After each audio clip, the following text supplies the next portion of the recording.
नमस्कार क्रिकेट प्रेमींनो, मित्रमैत्रिणींनो, कसे आहात तुम्ही सगळे? 2-3 दिवसाची विश्रांती घेऊन आता मी ताजातवाना झालेलो आहे. कारण तुम्हाला सांगतो, माझी मोठी मुलगी असते इंग्लंडला. ती 2 लहान मुलांना घेऊन म्हणजे माझ्या नातवंडांना घेऊन घरी आलेली होती. त्यामुळे त्यांच्याबरोबर वेळ घालवला आणि आता सज्ज झालेलो आहे पुढच्या 3 कसोटी सामन्यांचं वार्तांकन करायला. हो, मी राजकोट, रांची आणि धर्मशाला तिन्ही कसोटी सामने तुमच्यासाठी आणि अर्थातच माझ्या आनंदासाठी लाईव्ह कव्हर करणार आहे. त्यामुळे आता मी राजकोटला निघालेलो आहे. पण राजकोटला जाण्याच्या अगोदर 2 मुद्दे तुमच्याशी बोलायचे होते.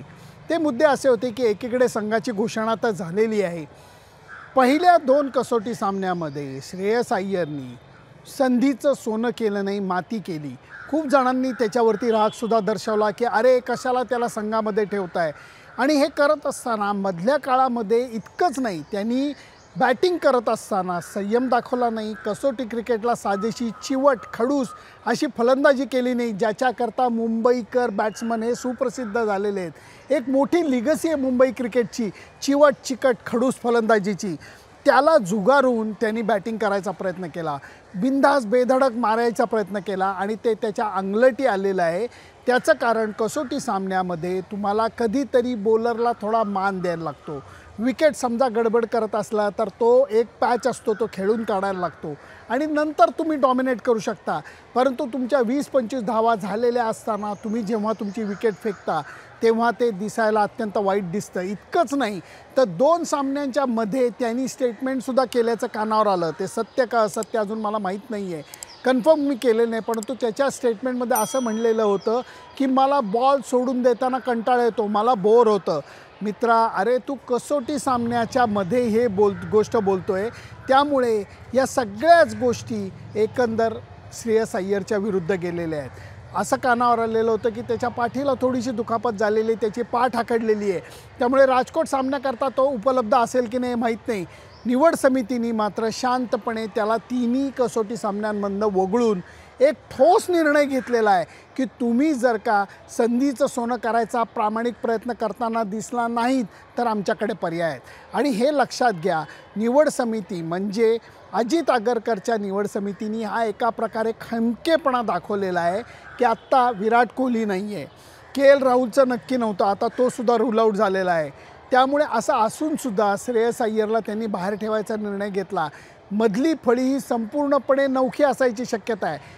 मी शुभमन गिलला नौखा धरत नाही, मी 4 नंबर 5 नंबर 6 नंबर यांच्याबद्दल बोलतोय. आणि ते असूनसुद्धा त्यांनी हा निर्णय घेतला की जर तुम्हाला एकाग्रता दाखवता येत नसली, संयम दाखवता येत नसला, कौशल्य दाखवता येत नसलं, प्रामाणिक प्रयत्नांची झालर दाखवता येत नसली तर निवड समिती ते ऐकून घेणार नाही, असा स्पष्ट संदेश त्यांनी जणू काही श्रेयस अय्यरला दिला आणि परिणामी पुढे येणाऱ्या खेळाडूंनासुद्धा दिला आहे. याचा परिणाम असा चांगला होणार आहे, रजत पाटीदारला अजून एकदा चांगली संधी मिळणार आहे.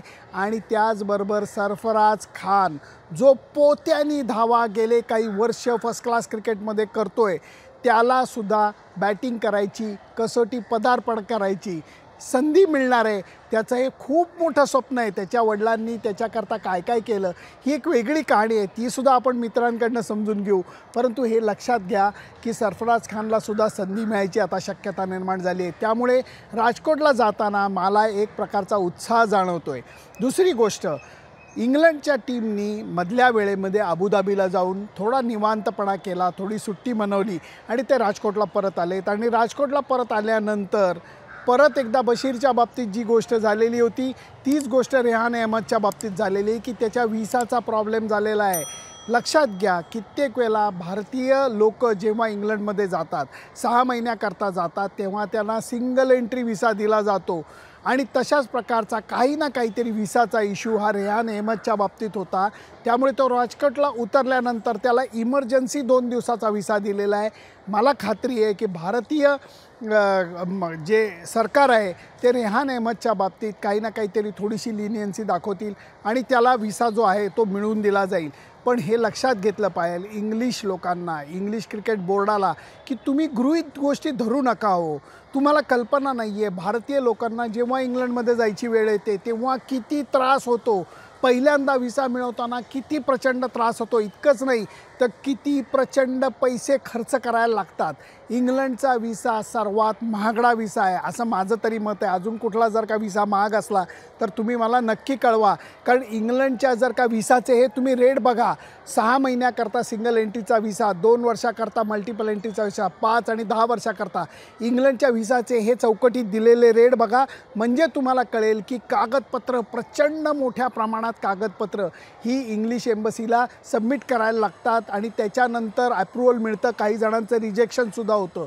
हा त्रास भारतीय लोकांना सहन करायला लागत असला आणि भारतीय लोकांच्या बाबतीत बोललं जातं की तुम्ही पेपरवर्क नीट करा तर तुम्ही आम्ही तुम्हाला व्हिसा द्यायचा विचार करू.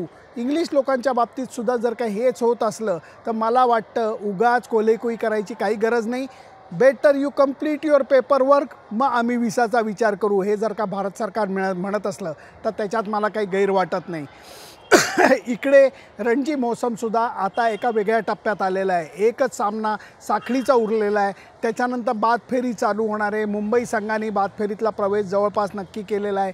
महाराष्ट्राच्या संघाचं मात्र दुर्दैवाने तसं म्हणता येणार नाही. महाराष्ट्रामध्ये असलेला तिसरा संघ म्हणजे तो वेस्ट झोनमध्ये धरला जात नाही, मला कल्पना आहे. परंतु महाराष्ट्र आहे म्हणून मी असं म्हणतो की महाराष्ट्रामध्ये मुंबई, महाराष्ट्र आणि विदर्भ 3 संघ असतात. विदर्भ संघानेसुद्धा नॉकआउटमध्ये आपला प्रवेश नक्की केलेला आहे. महाराष्ट्राच्या संघाची मात्र अडचण झालेली आहे. त्याच्याबद्दल कधीतरी आपण हा मोसम संपल्यानंतर डिटेल मी तुमच्याशी त्याच्याविषयी डिस्कशनसुद्धा करीन. आत्ताच्या घडीला मी एवढाच 2 मुद्दे तुमच्यासमोर मांडायचे होते. कारण आता मला गाणं म्हणावंसं वाटतं आहे. अच्छा तो हम चलते हैं. राजकोटला जातो आणि पुढचा जो रिपोर्ट आहे म्हणजे तिसऱ्या कसोटी सामन्याचा प्रिव्ह्यू हा मी राजकोटहून तुमच्याबरोबर सादर करेन. Bye bye.